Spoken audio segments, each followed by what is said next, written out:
Good morning students, एक बार पुनः आपका अपने ऑनलाइन क्लास में सभी का स्वागत है। अपने हिंदी साहित्य में छंद प्रकरण में आज अपन वर्णिक छंद पढ़ेंगे। मात्रिक छंदों को कंप्लीट करने के बाद आज वर्णिक छंद। सबसे पहले वर्णिक छंदों में आपके जो पाठ्यक्रम में है उसमें है द्रुत विलंबित छंद। कौन सा? द्रुत विलंबित छंद। देखो, छंद पढ़ने से पहले आपको सबसे पहली बात ये कि आपको गणों का ज्ञान होना चाहिए, जो आपने कक्षा 11 में देखे था पिछली बार। गण किसे कहते हैं आपको पता ही है। तीन वर्णों के समूह को गण कहते हैं। किसको? तीन वर्णों के समूह को, तीन वर्णों के समूह को गण कहते हैं। और गणों समूह को गण कहते हैं। और गणों की संख्या कितनी? गणों की संख्या 8 होती है। गण कितने होते हैं? गण 8 होते हैं।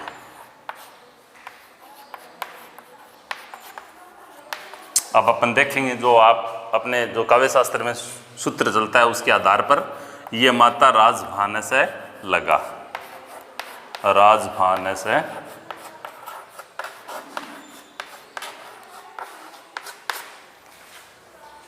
ये माता राजभान से लगा। अब देखो, इसमें देख लेते हैं गण कौन कौन से होते हैं। नंबर 1 पे यगण, ये से क्या हो गया? यगण हो गया। फिर मगण हो गया। फिर तय से तगण हो गया। फिर रह से रगण हो गया।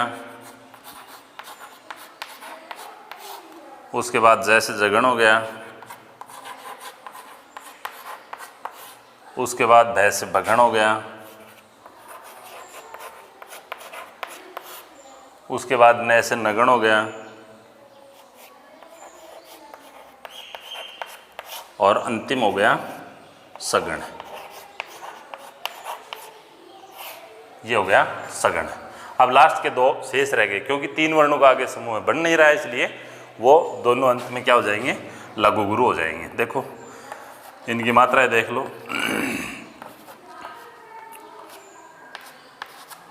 ये देखो, कहने का मतलब ये माता राजभान से लगा। इसके आधार पे कुल गण कितने? अपने कुल गणों की संख्या 8। अब इनकी मात्राएं अपन देख लेंगे। तीन तीन का समूह बना दो। ये प्रारंभिक 3 इसमें आएंगे यगण में। यगण की अगर लक्षण देखें अपन, तो उसमें प्रथम लघु, फिर 2 गुरु, फिर आगे के मगन से लेंगे तो मगन यहाँ है, तो आगे के 3 ले लो, तो तीनों इसमें क्या आ जाएंगे? तीनों गुरु आ जाएंगे। फिर तगण का लेंगे तो यहाँ से 3 ले लो, तगण में तो गुरु गुरु लघु आ जाएगा, गुरु गुरु लघु आ जाएगा। फिर रगण का लेंगे तो यहाँ से 3 ले लो, तो गुरु लघु गुरु आ जाएगा, गुरु लघु गुरु आ जाएगा। फिर जगण का लेंगे तो यहाँ से आगे के 3 ले लो, लघु गुरु गुरु, लघु गुरु और लघु, ये जगण हो जाएगा, लघु गुरु और लघु। फिर बगण का अपन लेंगे तो यहाँ से आगे के 3 ले लो, तो गुरु लघु लघु। उसके बाद अपन नगण का लेंगे तो तीनों आगे के 3 लेंगे तो तीनों क्या हो जाएंगे? लघु लघु हो जाएंगे। और लास्ट में अंतिम 3 का समूह बनेगा, वो सगण का बनेगा, जिसमें लघु लघु और गुरु, लघु लघु और गुरु। ये हो गए आपके गण। गणों की संख्या कुल कितनी? 8। और ये इनके गणों में अपन देखेंगे कि इनके जो लक्षण दे रखे हैं वो इस प्रकार से होंगे। अब अपन देखेंगे, ये तो आपने पिछले साल देखा भी होगा, गण आपको आते भी होंगे, और इस प्रकार से ये गणों का हिसाब हो जाएगा। अब हम देखते हैं द्रुत विलंबित छंद। कौन सा? द्रुत विलंबित छंद। देखो, इसके लिए आप सबसे पहले, जैसे एक एग्जाम्पल मैंने लिखा है बोर्ड पे, द्रुत विलंबित छंद का है। इसकी क्या विशेषता होती है?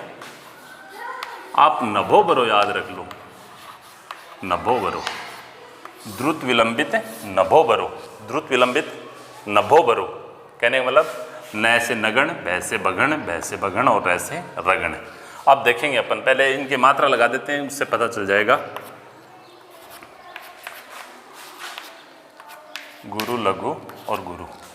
अब देख लो, कहने का मतलब इसमें 3 3 का समूह है, क्योंकि वर्ण देखते हैं तो 3-3 का समूह में अपन देख लेंगे कि कौन कौन से गण आ रहे हैं। तो सबसे पहले अपने द्रुत विलंबित छंद की खास बात क्या है, इस द्रुत विलंबित छंद में सबसे पहले क्या आना चाहिए, नगण आना चाहिए। नगण की क्या विशेषता है, आप नगण देखोगे तो नगण में तीनों क्या है, लघु आएंगे। क्या आएंगे, लघु। तो इसमें तीनों लघु आ रहे हैं, लघु लघु लघु, तीनों लघु आ रहे हैं। इसका मतलब दूसरा अपन देखेंगे बघण। नगण के बाद बघण। बघण की क्या विशेषता है, गुरु और 2 लघु। तो आगे देख लो, ये गुरु, इसके बाद 2 लघु। कहने का मतलब बघण भी सही आ रहा है, फिर बघण आ रहा है, दोबारा यही बात आनी चाहिए, गुरु और 2 लघु। इसका मतलब यहाँ तक भी सही है। अब अपन देखेंगे कि रगण। रगण की क्या विशेषता है कि रगण है उसमें पहले गुरु फिर लघु और फिर गुरु आना चाहिए। तो पहले गुरु फिर लघु फिर गुरु, रगण भी सही आ रहा है। कहने का मतलब ये अपना द्रुत विलंबित छंद है। पहले नगण, दूसरा बघण, तीसरा बघण और चौथा रगण। यही सेम आगे वाली मतलब जितने भी पंक्तियां हैं उनमें सब में यही आएगा। देख लो,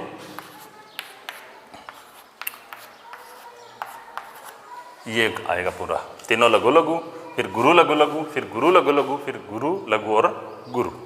इसका मतलब ये जो एग्जाम्पल है वो किसका है, द्रुत विलंबित छंद का है। आपको गण आने आवश्यक हैं। इस सूत्र के माध्यम से आप गण देख लोगे।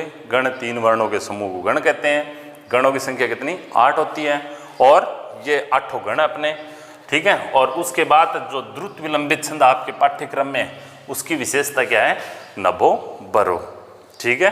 तो आप अगर जैसे आप अपनी इसकी विशेषता लिखना चाहे, आपके प्रश्न आ जाए द्रुत विलंबित छंद है, उसकी विशेषता या उसके लक्षण और उदाहरण। तो उदाहरण तो आपके सामने है कि दिवस का अवसान समीप था, गगन था कुछ लोहित हो चला, तरु शिखा पर थी अब राजती, कमलिनी कुल वल्लभ की प्रभा।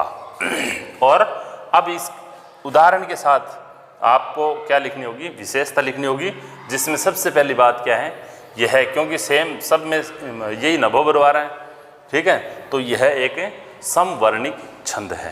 पहली बात वर्णिक छंद है, उसके बाद समवर्णिक है। तो आप लिख सकते हो कि यह एक वर्णिक समछंद है या समवर्णिक छंद है। नंबर 1 बात। नंबर 2 बात, इसमें कुल कितने वर्ण, अब देख लो, वर्ण का मतलब इसमें 1 2 3 4 गण आ रहे हैं। एक गण में 3 वर्ण होते हैं, 3 वर्णों के समूह गण कहते हैं। एक में 3 होते हैं तो 4 3 12। कुल वर्ण कितने का, इस छंद में कुल 12 वर्ण होते हैं। कितने वर्ण होते हैं, कुल 12 वर्ण होते हैं। तीसरी बात है कि इसमें प्रथम नगण, पहला नभो बरो अपन देखेंगे, तो इसमें प्रथम नगण, दूसरा बघण, तीसरा बघण और चौथा रगण आता है। ये इसकी विशेषता हो गई। उदाहरण, विशेषता। कहने का मतलब इतना ही है कि आपको ये याद रखना है, द्रुत विलंबित नभो बरो, द्रुत विलंबित नभो बरो। अगर ये ध्यान में है तो आप सारी चीज़ें आसानी से कर दोगे। गण आपको पता है, पिछले साल से पढ़ते भी आ रहे हो, और नए स्टूडेंट्स हैं उनको ये बता देंगे सारे, और एक बार देख भी लेना। और ये है द्रुत विलंबित छंद, द्रुत विलंबित नभो बरो, और उदाहरण याद कर लेना, और इसका ये जो सूत्र है वो याद कर लेना। धन्यवाद। आगे की क्लास में एक बार फिर देखेंगे अपन।